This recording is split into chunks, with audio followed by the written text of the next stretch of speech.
Welcome back to Gauri తయారీ channel. ఏంటి ఫ్రాన్స్తో కూడా ఫ్రైడ్ రైస్ చేస్తారా అనుకుంటున్నారు కదా? నిజంగా చేస్తారండి, ఈజీగాను అలానే టేస్టీగాను. ఎలా చేసుకోవాలో చూసేద్దాం ఇప్పుడు.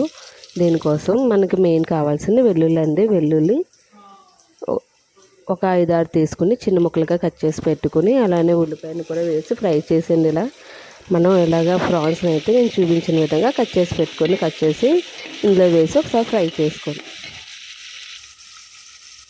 నేను ఫ్రాన్స్కి ఉప్పు కారం చేసిన తర్వాత కట్ చేసి పెట్టుకున్నానండి. కట్ చేసి ఫ్రై చేశాను. అలానే దీంట్లోకి రుచికి సరిపడా ఉప్పు కారం, అలానే కొంచెం గరం మసాలా వేసి లాస్ట్లో అయితే ఒక కప్పు రైస్ని అయితే వేసుకోండి. చాలా ఈజీగా సింపుల్గా చేసుకోవచ్చు అప్పటికప్పుడు. ఇలా దీంట్లో రైస్ మొత్తం అంతా కలిసిపోయేలాగా చేసుకోండి.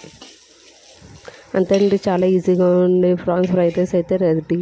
మనకి ఎక్కువ వేసుకోవాల్సిన అవసరం లేదు. మనకి ఫ్రాన్స్ ఉంటే ఒక ఉల్లిపాయ, కొన్ని వెల్లుల్లి వేసుకుంటే మనకి చాలా ఈజీగా అయిపోతుంది. అలానే కొత్తగా నా ఛానల్ ఎవరన్నా చూస్తే please subscribe my channel, bell icon click చేయండి. సబ్స్క్రైబ్ చేసిన వాళ్ళు ప్లీజ్ లైక్, షేర్, కామెంట్.